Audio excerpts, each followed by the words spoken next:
Hi, welcome to our channel where we share the most intriguing stories. I never thought I'd have to fight for my own land that had been in my family for generations. But when a power-hungry HOA president named Karen decided I had too much property, she set off a war she couldn't win. What she didn't know? I don't back down. And by the end of this, she'd lose everything. I've lived on this land my whole life. 500 acres of rolling fields, pastures, and woods, passed down from my grandfather to my father and then to me. This land isn't just property, it's my family's legacy, my livelihood, my home. Every acre has a purpose, whether it's for grazing cattle, growing crops, or simply keeping the land healthy and untouched for future generations. For years, I ran my farm in peace, minding my own business, content with the life I'd built. The closest town was a 20-minute drive away, and my nearest neighbors were either fellow farmers or people who respected the countryside. But that all changed when a brand new housing development sprouted up right on the edge of my property.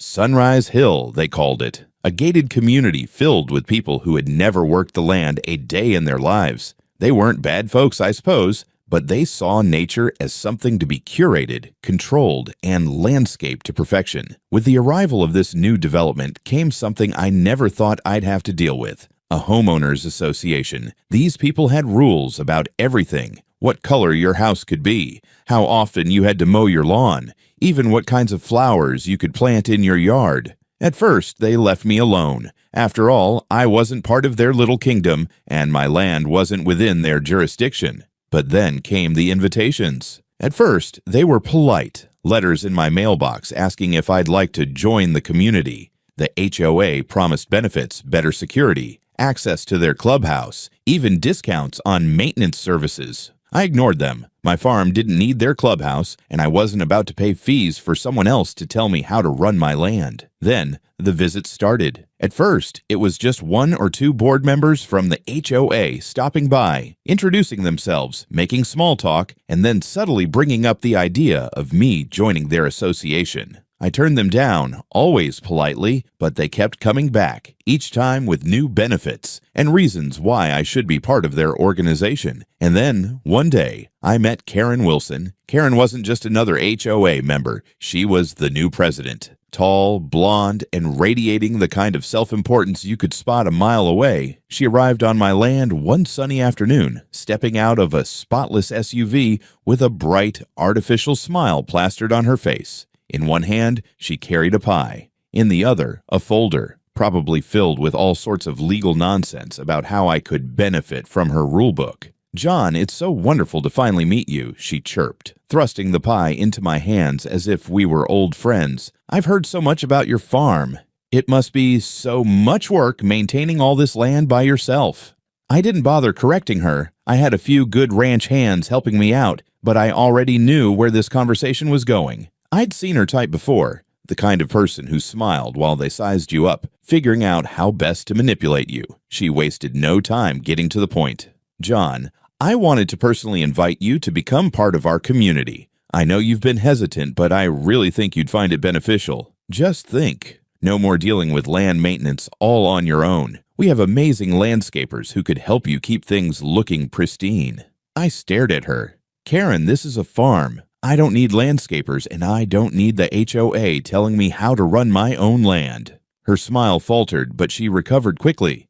"Oh, but John, you have so much land, more than you could possibly need. A lot of it just sits there, unused. Wouldn't it be wonderful to put it to better use?" Something about the way she said it made my hackles rise. I wasn't stupid. I knew exactly what she was implying. "This land has been in my family for generations," I said, my voice firm. "I don't need anyone's help managing it." Karen gave a small, patronizing laugh. "Oh, of course. I understand tradition. But think of the possibilities, John.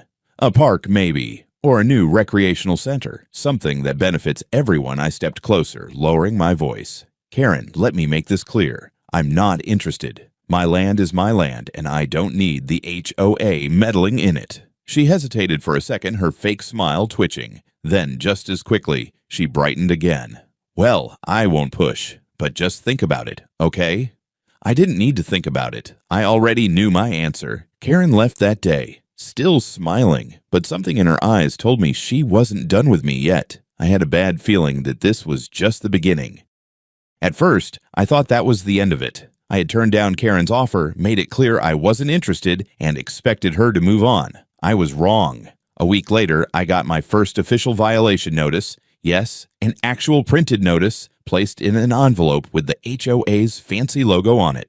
According to this ridiculous letter, my farm was in violation of community standards for having overgrown vegetation, unsightly fencing, and unkempt land. I nearly laughed myself hoarse. My farm was being judged by HOA rules. They were talking about fields and pastures, not some overgrown suburban lawn. But it got better. The letter also included a warning that if I didn't rectify these violations within 30 days, I could be fined. Fined by an HOA I wasn't even a part of. I crumpled up the letter, tossed it in the trash, and went about my day. But the HOA wasn't done. A few days later, county inspectors showed up. Apparently, someone had filed a formal complaint that my farm was violating environmental regulations. They checked my livestock pens, my irrigation system, and even tested the soil, looking for contamination or violations. By the time they were done, they were shaking their heads in disbelief. Everything was up to code. In fact, my farm had better environmental standards than most in the area. One inspector even apologized for the waste of time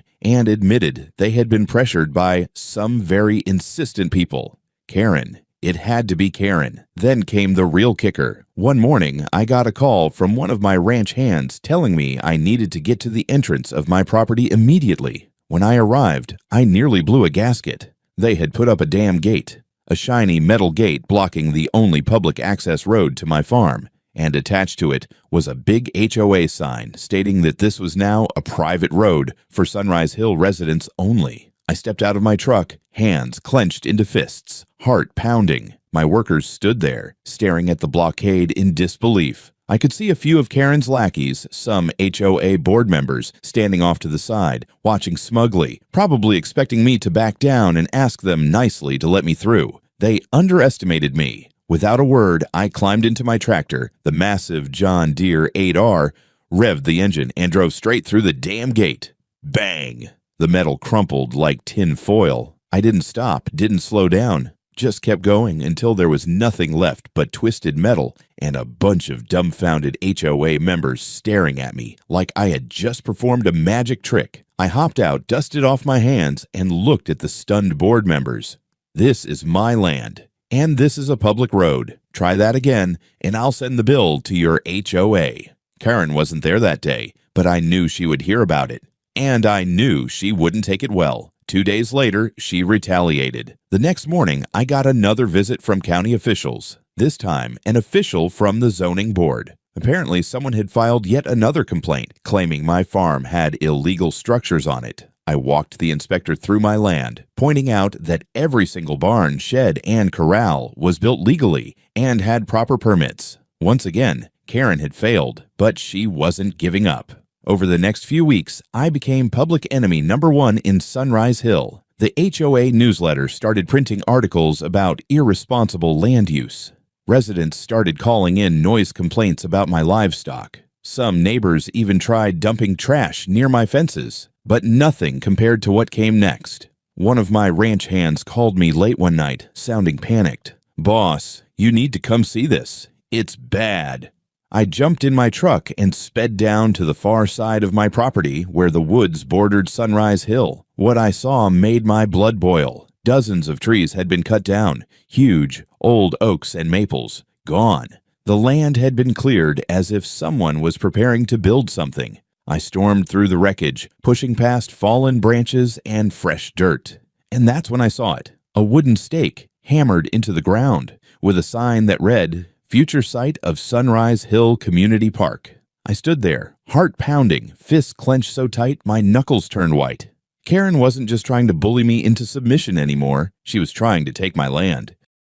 The moment I saw that sign, I knew this had gone beyond petty HOA nonsense. Karen wasn't just trying to annoy me anymore, she was making a move to steal my land outright. I didn't waste time. The next morning, I called my lawyer, an old friend of my father's, who had seen every kind of land dispute imaginable. He listened to my story, sighed, and said, "John, you're dealing with a snake, and I guarantee you she's already got a plan in motion." He was right. A few days later, I found a legal notice stuffed in my mailbox. Karen had officially filed a lawsuit against me. Her claim? I owned too much land. I had to read it 3 times just to make sure my eyes weren't deceiving me. The lawsuit argued that I was hoarding land that was not being utilized effectively, that 60% of my property was wasted and should be redistributed for the community's benefit. It got worse. Karen had doctored historical property maps, claiming that my family had falsified land surveys over a century ago. According to her, nearly 280 acres of my farm actually belonged to Sunrise Hill and should be absorbed into the HOA. I was so furious I could barely think straight.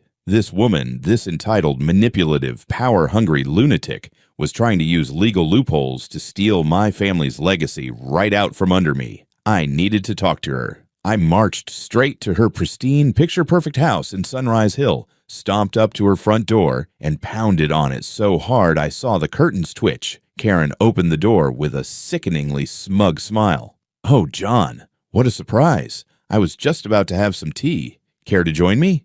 I clenched my jaw so hard I thought my teeth might crack. "What the hell is this, Karen?" I growled, holding up the lawsuit papers. "You're trying to take my land through the courts now? You could have at least had the guts to say it to my face." She tilted her head as if she were genuinely confused. "John, it's nothing personal. It's about what's fair." I took a deep breath, forcing myself to stay calm.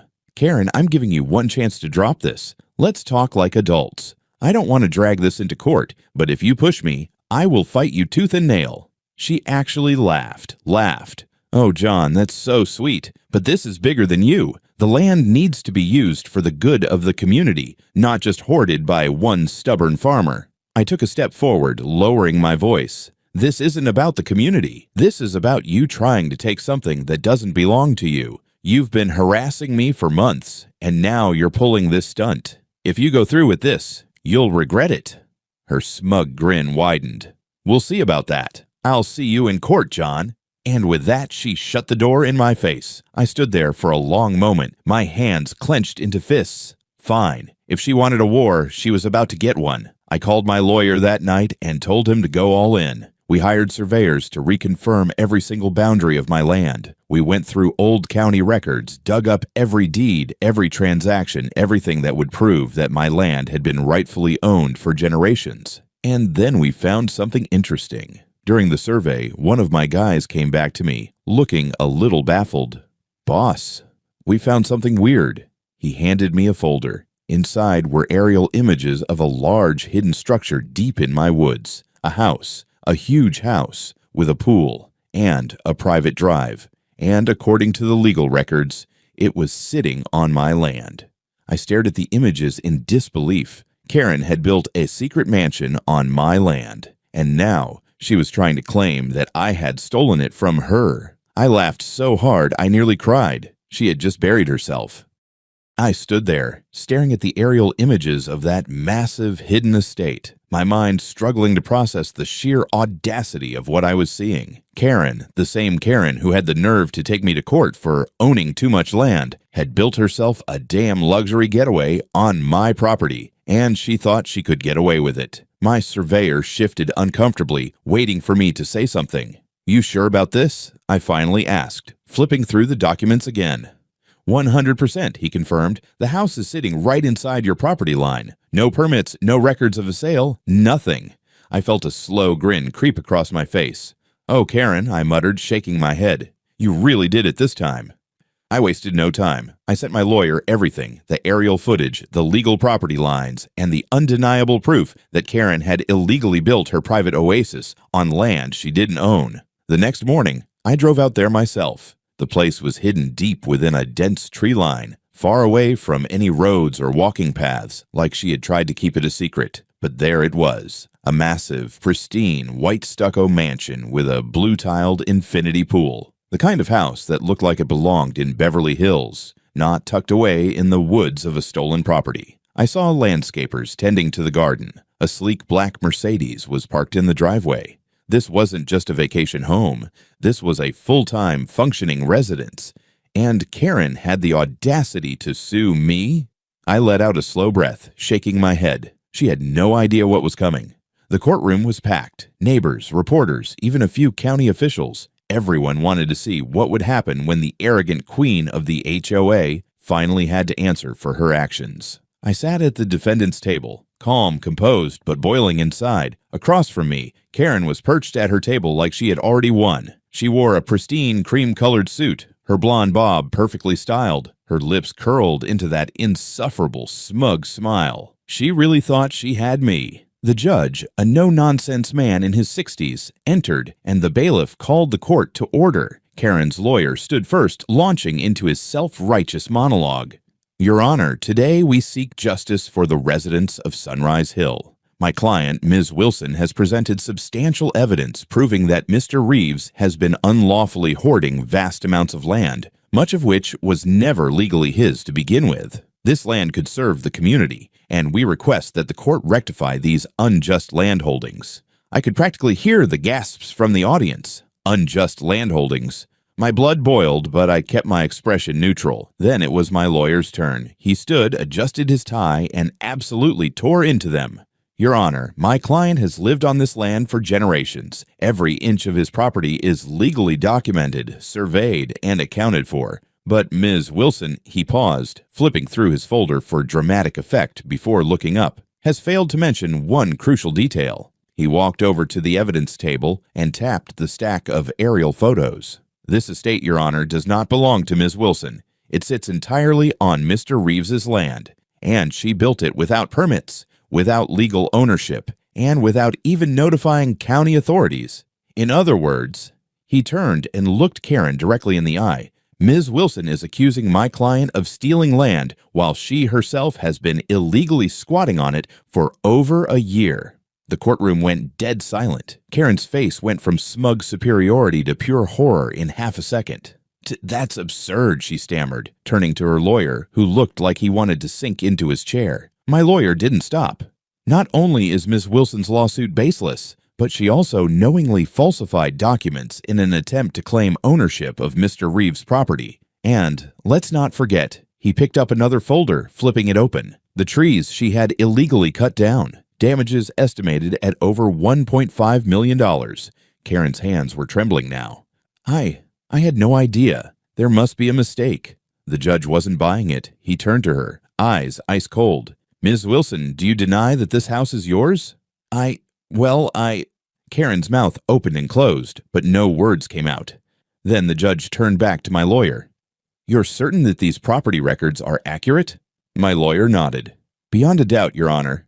Karen let out a shaky breath, gripping the edge of the table like it was the only thing keeping her from collapsing. The judge sighed and took off his glasses. This is one of the most egregious cases of legal manipulation I've seen in my career. Not only is the plaintiff's case entirely without merit, but her actions amount to fraud, trespassing, and destruction of private property. Karen let out a strangled gasp. The judge wasn't finished. Ms. Wilson, you are hereby ordered to pay Mr. Reeves $1.5 million in damages. Additionally, given the falsification of official records, the court is recommending a full investigation into potential criminal charges, including fraud and perjury. Karen went completely white. No, this isn't fair.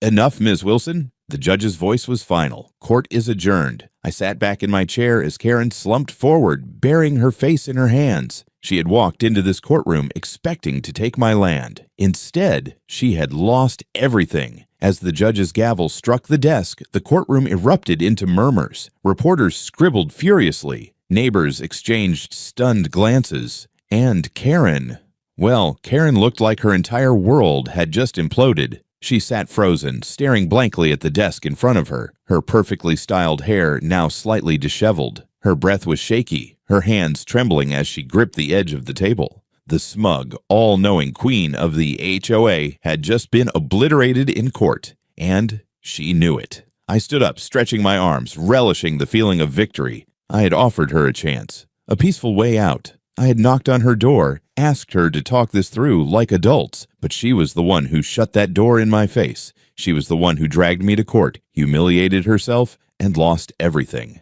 And now, she had no one to blame but herself. As I walked past her table, she suddenly shot up from her seat, eyes burning with rage, desperation, and, if I wasn't mistaken, a glimmer of panic. "John." Her voice cracked as she said my name, loud enough that the few remaining people in the courtroom turned to watch. "You don't have to do this. We can negotiate. Please." I turned, raising an eyebrow. "Negotiate?" I repeated, feigning curiosity. "Karen, I tried to negotiate months ago. I knocked on your door, remember? I asked you to talk, and you told me you'd see me in court." She flinched, as if my words physically hit her. I didn't know it would end like this," she whispered, her voice barely audible. "I was just trying to do what was right for the community." I chuckled, shaking my head. "Karen, the only person you were ever looking out for was yourself." She opened her mouth like she wanted to argue, but nothing came out. "This isn't fair," she muttered weakly, more to herself than to me. "I didn't deserve this." That was it. The breaking point. I watched as her body trembled, and then, to the absolute shock of everyone still in the courtroom, Karen burst into tears. Not delicate, dignified tears. Full-on, uncontrollable sobbing. Her shoulders shook, her breath hitched, and the mighty, arrogant Karen Wilson, the woman who thought she could take my land, control my property, and walk all over me, was now a sobbing mess in the middle of a courtroom. One of her HOA board members awkwardly stepped toward her, patting her back, but even they looked embarrassed. I sighed dramatically, loud enough for her to hear. "If only someone had warned you." And with that, I walked out, leaving Karen to drown in her own humiliation. A few weeks after the trial, things had changed drastically, at least for Karen. She had disappeared from Sunrise Hill, leaving behind nothing but whispers, a mountain of legal troubles, and a foreclosure notice on her former home. Word had spread fast about the infamous HOA president who tried to steal a farmer's land and ended up bankrupt and facing criminal charges. Me? I was doing just fine. The best part? Karen's luxurious illegal mansion, the one she so desperately tried to hide, was now legally mine. I stood in front of it one afternoon, hands on my hips, surveying the property with a smirk. The infinity pool sparkled under the sun, the perfectly manicured lawn stretched out before me, and the sleek, modern architecture was comically out of place in the middle of my rugged farmland. One of my ranch hands, Rick, leaned on the fence next to me, chewing on a toothpick. "So, boss, what's the plan? You gonna move in?" he asked with a chuckle. I laughed, shaking my head. "Hell no. This place is fancier than a country club on steroids. But I've got a better idea." That night, I listed the mansion on Airbnb. I called it The Karen Retreat, a luxurious getaway on stolen land. The description? Come stay in the infamous illegally built estate of Karen Wilson. Experience firsthand the house that a power-hungry HOA president tried to steal. Now available for weekend getaways. Pool included. HOA rules not enforced. The listing blew up. Within days, bookings flooded in. Turns out people loved the idea of staying in a house built by a Karen who got what she deserved. Social media ate it up. Tourists, influencers, even a few YouTubers came just to get pictures in the house that karma claimed. One morning, as I sat on my porch drinking coffee, I got an email notification, another booking. Then my phone buzzed. A news outlet wanted to interview me about the Karen Retreat. I chuckled to myself, shaking my head. Who knew? Karen wanted my land so badly, and now she was the one paying me for it. The irony was just too perfect.